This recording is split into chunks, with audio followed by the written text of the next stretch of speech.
एक बड़ा अहम मुद्दा, एक बड़ा अहम मामला आपके सामने पेश करना है। वो ये है कि जहां पर एक जानिब खित्ते में जंग चल रही है, दूसरा है, आपको इल्म में होगा कि भारत ने ये वाटर को वेपनाइज करने की कोशिश की थी, सिंतास माहिदे को अबेंस में डाला था। अब एक और इकदाम ये लिया है कि जेहलम और चनाब पर तकरीबन 60 अरब डॉलर की लागत से पानी जखीरा करने की गुंजाइश बढ़ाने का मंसूबा एक शुरू करने जा रहा है।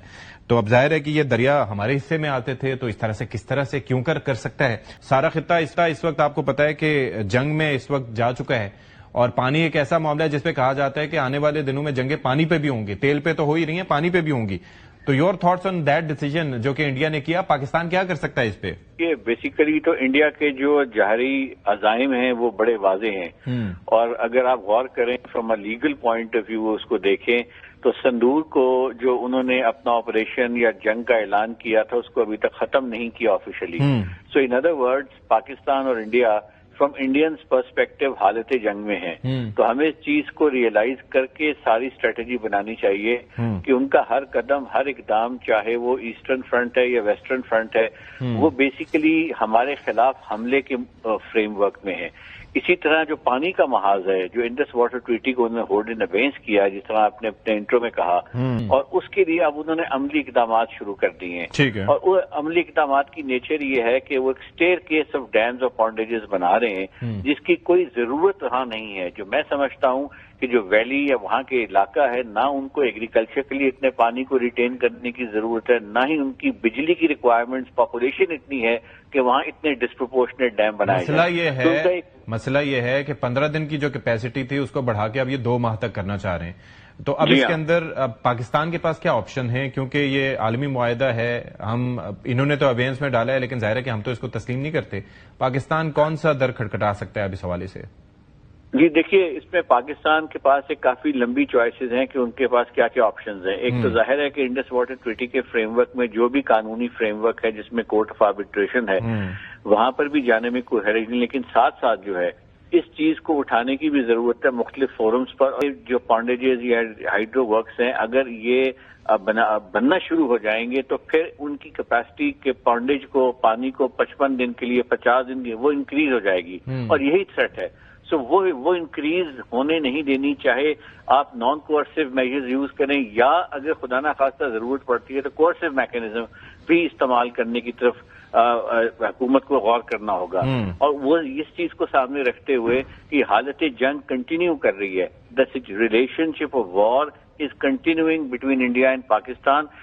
एक्चुअल कॉम्बैट नहीं हो रहा, लेकिन रिलेशनशिप जो है वो होस्टाइल है, और उसकी एक निशानदेही है। और इंडियंस कहते हैं ना कि ऑपरेशन सिंदूर अभी खत्म नहीं हुआ, तो ये उसी का एक वाटर वेपनाइजेशन सियासी स्टेटमेंट के तौर पे भी ले सकते हैं, लेकिन मैं इसे लीगल स्टेटमेंट के तौर पे लेता हूं, और मैं ही समझता हूं कि उनका हर कदम जो है जाने, लिहाजा ये पाकिस्तान को भी राइट ऑफ रिस्पॉन्स। एक और चीज में अहमद साहब, इसके अंदर पाकिस्तान ने तो करना है, लेकिन आलमी बिरादरी जाहिर है कि उसका रोल क्या हो सकता है, क्या उससे एक्सपेक्ट कर सकते हैं? क्योंकि ये मामला सिर्फ 2 मुल्कों के दरमियान ताल्लुकात का या मुआहदों का नहीं है, बल्कि ये एक बैन अल-अक़वामी मुआहदों की साख का मसला है।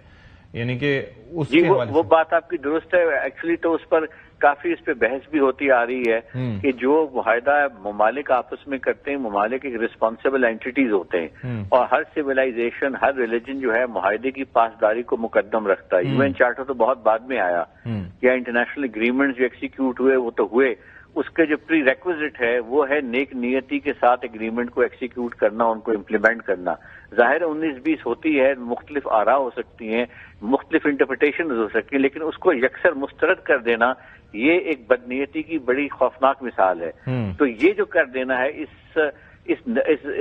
दिलेरी के साथ कि एग्जिस्टिंग एग्रीमेंट को आप होल्ड इन अबेंस कर दें, ये किसी भी तरह मुनासिब नहीं है। बहुत शुक्रिया आपका अहमद बिलाल सूफी साहब, इंटरनेशनल लॉ एक्सपर्ट साथ मौजूद थे। और ये देखें कि एक दफा फिर से पीठ में छुरा घोंपने की कोशिश है, और भारतीय अज़ाइम वाजे हैं, और ये अंडरस्टैंडिंग अपनी जगह मौजूद है कि दुनिया पूरी जंग में मसरूफ है, तो हम पसे पर्दा ये अपना काम करते रहें और पाकिस्तान की मुश्किलात में इजाफा करें। दरियाए चनाब के ऊपर भारत की एक बहुत बड़ी नंगी आबी जारियत, सिर्फ 2 दिन में 10,000 साढ़े 10,000 क्यूसिक पानी की कमी। आज से 2 दिन पहले तक दरियाए चनाब के अंदर 1 मई को जो वाटर लेवल था वो 20 से 22,000 क्यूसिक हेड मराला से हिंदुस्तान से दाखिल हो रहा था सिंतास एग्रीमेंट के तहत। अब भारत की जानिब से बगलेहार डैम, जो कि ये वो वाला बांध है जिसके ऊपर जमात अली शाह हो, सिंतास एग्रीमेंट वाले हों, सिंतास कमीशन हो, सब ने ज़ोर ज़ोर से चीखे थे कि दरियाए चनाब का पानी हिंदुस्तान चोरी करेगा, लेकिन हमारी हुकूमतें मुंह पे सिल्लियाँ लगा के खामोश थी।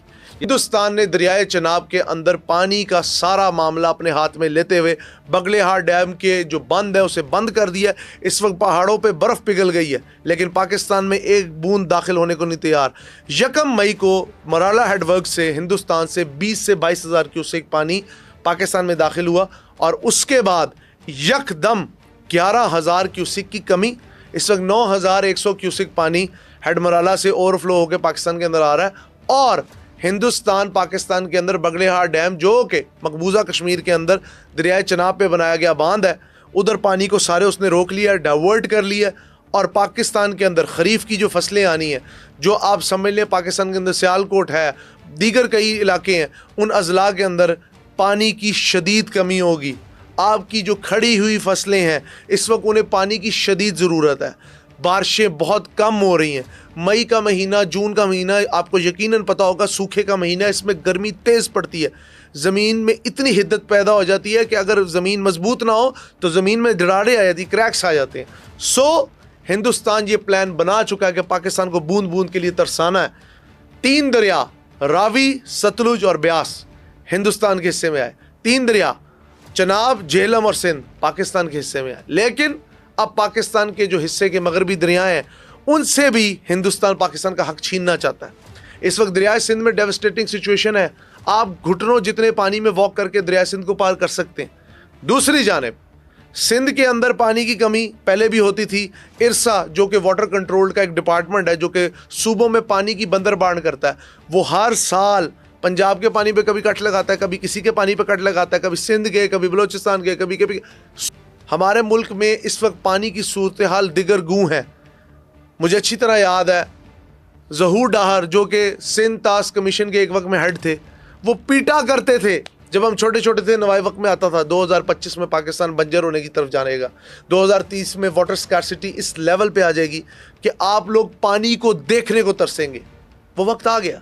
हिंदुस्तान आपको बूंद बूंद तरसाने को तैयार है। दावा तो हमने बहुत बड़ा किया था कि हम अपने पानी को लेने के लिए जंग करेंगे, और वक्त और हालात सदी के तकाजे ये बताते हैं कि आने वाले वक्त में जंगें तो पानी पे होंगी। और हिंदुस्तान के साथ जो हमारा पानी का मैटर है वो बहुत हद तक ख़राब होता जा रहा है। हमें खुशहाल वो देखना नहीं चाहते, हमें बदहाल प्यासा मरते हुए देखना चाहते हैं। वो पाकिस्तान में एक ऐसे कहत की तैयारी कर रहे हैं जो गोरों ने बंगाल में डाला था, the great famine of Bengal, जिसके अंदर 13 से 20 लाख लोगों ने सड़कों पे एड़ियाँ रगड़ रगड़ के जान दी थी। बच्चे पानी के लिए बूंद बूंद तरसे थे। हिंदुस्तान 25 करोड़ पाकिस्तानियों को इस वक्त तरसाना चाहता है, और वो बड़ी हद तक कामयाब भी है। लेकिन इसमें हमारी स्ट्रेटजी क्या है? हमारी हुकूमत तो एक डडोचा डैम नहीं बना सकी जो कि चनियोट वाली साइड पे बनना है। पिंडी वाली साइड पे एक डैम की साइट है, वो भी खामोश है। पंजाब में 250 छोटे बड़े डैमों का मंसूबा था, वो भी खामोश है। हमारे यहाँ तो दियामेर भाषा डैम, मैं 33 साल की उम्र का हो गया, भाषा डैम अभी तक कंप्लीट नहीं हुआ। नीलम झेलम प्रोजेक्ट का जो हाल है वो आप लोगों से मुख्तलिफ नहीं है। भारत पाकिस्तान को बूंद बूंद तरसाना चाहता है। उनकी प्लानिंग आप देखें, इंडिया के डैम्स की स्पीड देखें, चाहे वो किशन गंगा प्रोजेक्ट हो, चाहे वो बगलेहार डैम हो, चाहे वो किशन गंगा नदी हो, वो हर चीज़ को रोक रहे हैं। दरियाए नीलम हो उसको वो रोक रहे हैं, दरियाए चनाब हो उसे रोक रहे हैं। दरियाए सिंध के ऊपर उनका एक प्लान है, अगर मैं आपको बताऊं वो इतना डेवास्टेटिंग डैम है, किसी दिन दोबारा ये व्लॉग में उसके ऊपर डिस्कशन करेंगे। The dam name is Kargil dam, जिसके तहत वो चाहते हैं कि कारगिल के पहाड़ों के अंदर, वो पहाड़ी सिलसिला जो कि 10 महीने बर्फ़ में ढका रहता है, वहाँ पर वो पानी को डाइवर्ट कर लें थ्रू द टनल्स और पूरे दरियाए सिंध को खा जाएं। क्या सोच है हमारी? क्या हमारी तैयारी है? क्या हिंदुस्तान के साथ जंग की हमारे में सकत है? अगर सकत है, हिम्मत है, ऑपरेशन बुनियाद मरसूस हम लॉन्च कर सकते हैं, तो अपना पानी क्यों नहीं छीन सकते? This is high time for our civil military leadership to take strict action. जिन्होंने हमें गारंटी दी थी कि सिंतास एग्रीमेंट को हम चलाएंगे, where is World Bank, where is United Nations Organisation? Pakistan को वाटर स्ट्रेस किया जा रहा है। कब तक ज़मीन का सीना चीर के हम पानी निकालेंगे? कब तक ट्यूबवेल्स का हम सहारा लेंगे? हमारा किसान, हमारा हारी, हमारा मज़ारा मर रहा है, तड़प रहा है, ज़मीन फट रही है। पंजाब जिसका 5 करोड़ 10 लाख एकड़ रकबा है ज़रई, जिसमें से 3 सवा 3 करोड़ काबिल काश्त है, लेकिन हम लोग क्या काश्त करते हैं उसे प्रॉपरली? हिंदुस्तान पानी छोड़ नहीं रहा। अगर सिंथास एग्रीमेंट रुक गया, हिंदुस्तान से आने वाले जितने भी सीवरेज के बड़े बड़े नाले हैं, जिसमें हडियारा ड्रेन है, जिसमें और दूसरे रोई नाले हैं, इन बड़े बड़े नालों को भी रोका जाए, वहां पे बकायदा कंक्रीट वॉल्स खड़ी कर दी जाए। और हिंदुस्तान को क्या, अगर पानी नहीं आ सकता तो गंदा पानी और सीवरेज और केमिकल वाला पानी भी हमारे नसीब में नहीं होना चाहिए। हम क्यों हिंदुस्तान का गंद धोएं और अपने मार्केट के अंदर, अपने शहरों के अंदर, अपने देहातों के अंदर गंदा पानी आने दें और हमें बूंद बूंद के लिए तरसाया जाए। This is high time to take a wage of war, to launch a airstrike on Indian dam sites, because अगर हिंदुस्तान डैम बनाता रहा तो जब दिल चाहेगा हमें डबो देंगे, जब दिल चाहेगा हमें सूखे में मारेंगे, कहत में मारेंगे, स्टारवेशन से मारेंगे। तो हेलो दोस्तों आपने देखा ही होगा इस मज़ेदार वीडियो में कि पाकिस्तान का मीडिया और पाकिस्तान की जो कुछ यूट्यूबर है वो किस तरह से रो रहे हैं क्योंकि भारत ने इनका पानी बंद कर दिया। इस वक्त पाकिस्तान में पानी के लाले पड़े हैं, खाने के तो पड़े ही है, पैसों के भी पड़े हैं, खाने के भी पड़े हैं, नौकरियों के भी पड़े हैं, और अब देखा जाए तो बचा था पानी, तो अब पानी के भी पड़ गए क्योंकि भारत ने इनका पानी बंद कर दिया है पिछले 8-9 महीनों से।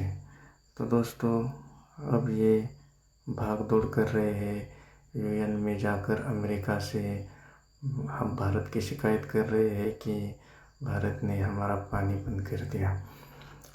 तो दोस्तों बात ये है कि भारत की सरकार ने पहलगाम हमले के बाद ही ये कह दिया था कि हम जल्द से जल्द, जितना जल्दी हो सके उतना जल्दी हम पाकिस्तान में जो भारत से पानी जाता है, जो नदी जाती है, उसका पानी रोक देंगे और बंद कर देंगे।